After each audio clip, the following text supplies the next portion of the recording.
లక్ష్మీదేవి 5 స్థానాల్లో ఉంటుంది. ఆవిడకి 6వ స్థానం లేదు, ఇంకా 5 స్థానాలు ఆవిడకి. అందులో మొట్టమొదటి స్థానం ఏనుగు యొక్క కుంభస్థలం.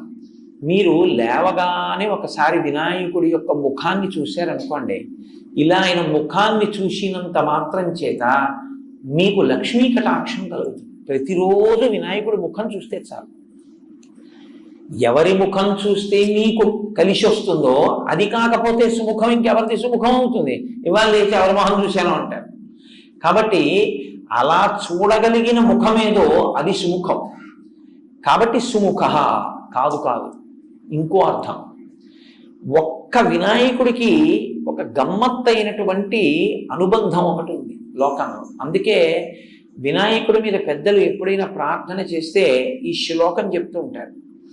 శ్రీకాంతో మాతులో యస్య జననీ సర్వమంగళ.